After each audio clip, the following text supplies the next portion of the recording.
Supremo Tribunal Federal. Aqui, a cada dia, se faz a história do país.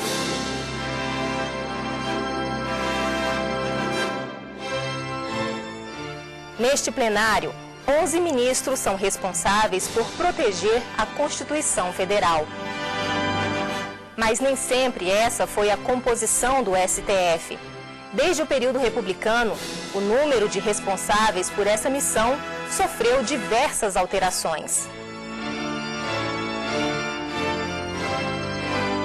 Em 1891, com a promulgação da Constituição, fica destinado ao Supremo Tribunal Federal, com sede no Rio de Janeiro, o controle da constitucionalidade das leis.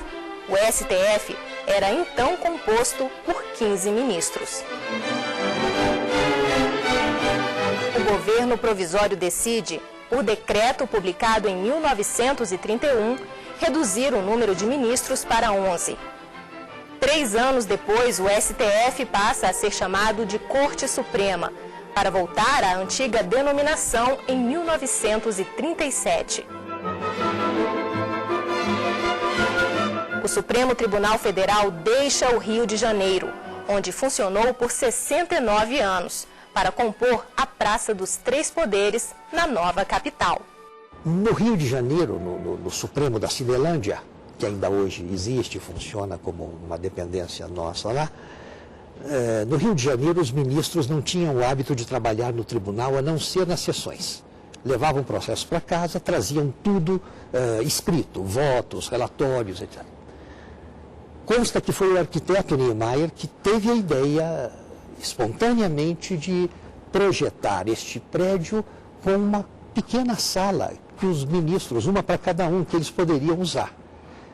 E quando o tribunal se instalou em Brasília, logo depois da fundação, eles passaram realmente a trabalhar aqui no tribunal. Achavam melhor do que trabalhar em casa e vinham todos.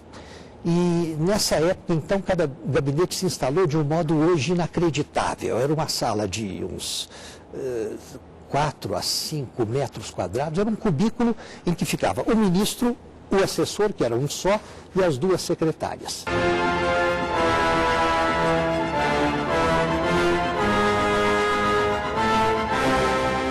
Em 1965, o ato institucional número 2 aumenta para 16 o número de ministros.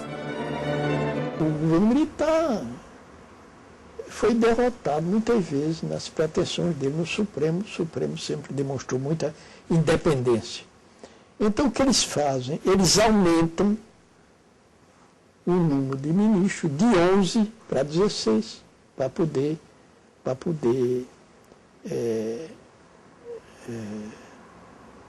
ter alguma influência pelos novos ministros. Houve essa experiência em que havia 3 turmas no Supremo Tribunal Federal, de 5 membros cada uma, e mais o presidente, ao todo 16.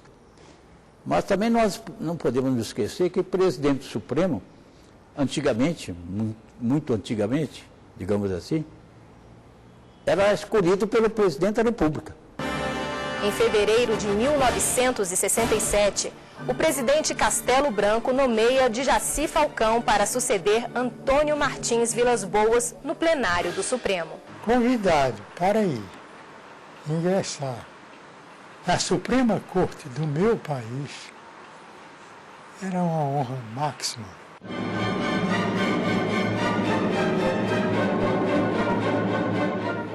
Três ministros do STF são aposentados compulsoriamente. E outro ato institucional reduz a quantidade de ministros novamente para 11, número que permanece até os dias atuais. Sei que alguns dos aposentados, alguns foram injustiçados. Durante o regime militar, em 1975, o ministro Moreira Alves ingressa no STF, ocupando a vaga deixada pelo ministro Oswaldo Trigueiro. Ele permanece no cargo por mais de 27 anos. Quando fui nomeado ministro do Supremo Tribunal, e estive com o general Geisel, inclusive, para agradecer a indicação que eles fizeram do meu nome, eu me recordo que, e achei que foi um fato até bastante curioso, que ele se virou para mim e me disse: o senhor sabe que o senhor me causou uma grande preocupação. Eu disse: mas por quê, presidente? Por uma razão, o senhor está com 42 anos, vai poder passar quase 28 anos no tribunal. O tribunal, e são expressões absolutamente literais, o tribunal vai ficar cheio do senhor. Naquele tempo não havia sabatina por parte do Senado. O que havia era que os senadores, eles podiam votar no sentido de aprovar a indicação ou de rejeitá-la. E eu me lembro de que era Procurador-Geral da República, tinha naquela época denunciado, se não me falha a memória, 9 senadores, de modo que me lembro bem de um fato curioso, que me foi narrado pelo então senador Petrônio Portela, que um dia se encontrou comigo e disse: eu só coloco o seu nome em votação no Senado quando houver maioria mais do que absoluta de senadores, porque são capazes de rejeitá-lo.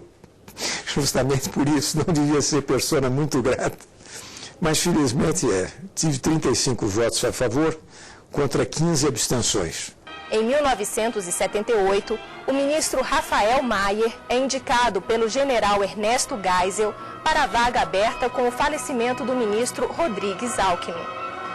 Naquele tempo, depois isso desapareceu, havia julgamentos secretos. Por exemplo, o julgamento quando se tratava de matéria criminal eram secretos. Você só sabia o resultado. Hoje não, hoje tem que ser público. O Supremo,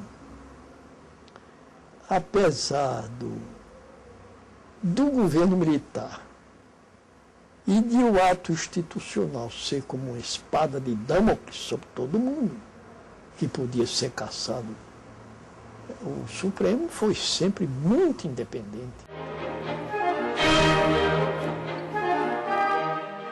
Em 1983, Francisco Rezec ocupa a vaga deixada com a aposentadoria do ministro Xavier de Albuquerque.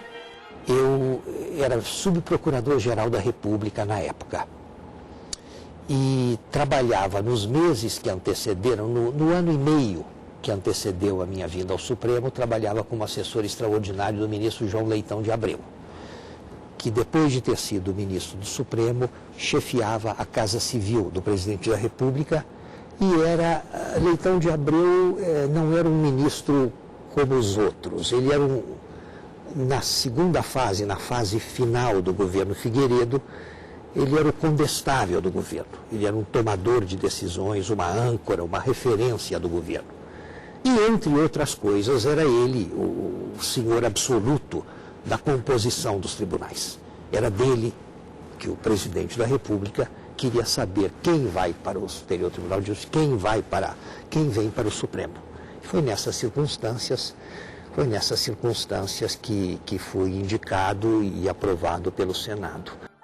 Um ano depois, Sidney Sanches é indicado para a vaga decorrente da aposentadoria do ministro Alfredo Buzaide. Eu nunca imaginei que isso pudesse acontecer. Porque se lembra que eu comecei datilografando acordos do Supremo e vendo aqueles nomes impressionantes, né? E isso, claro que sempre me entusiasmei pelo direito, pela justiça, tinha vocação para ser juiz, mas nunca pensei que pudesse vir ao Supremo, né?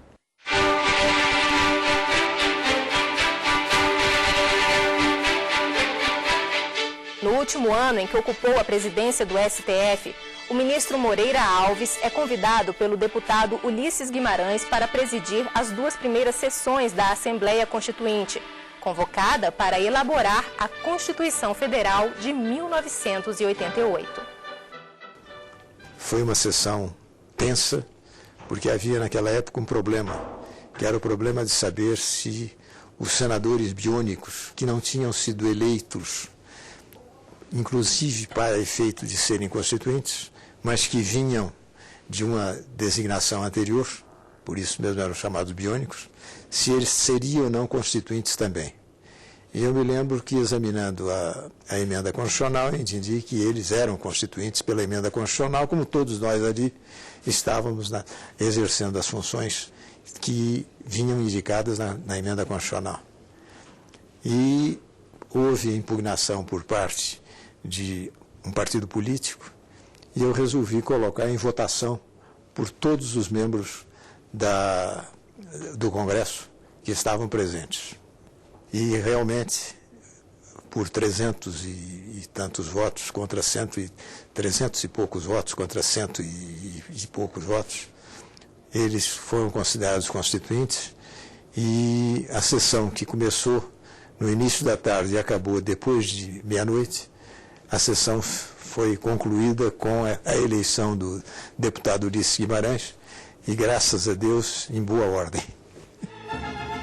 A Assembleia Nacional Constituinte era composta por 559 congressistas e as discussões se prolongaram por 18 meses.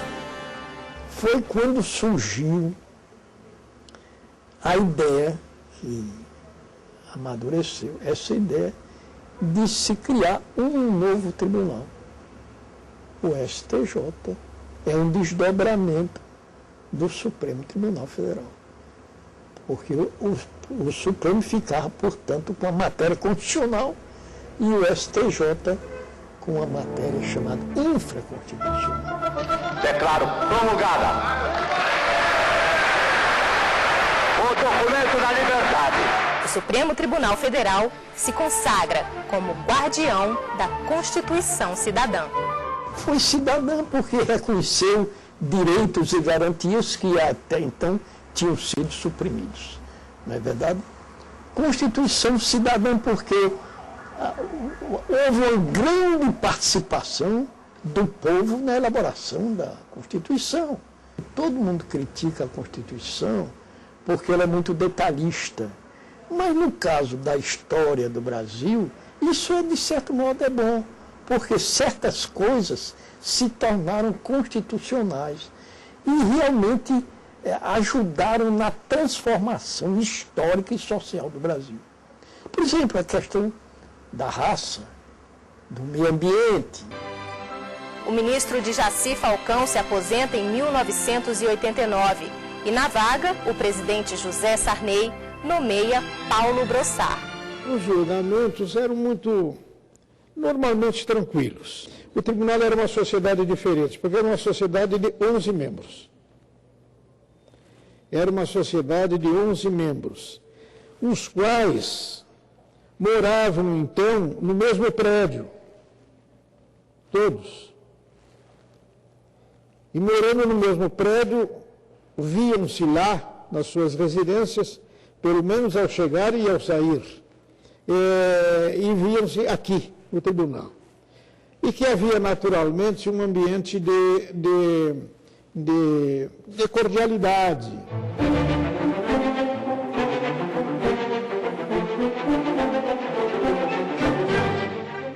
Como previsto na Constituição, o Senado Federal atua como órgão judiciário e o processo é presidido pelo presidente do STF na época, Sidney Sanches. Acredito que os dois acertaram, o Senado e o Supremo.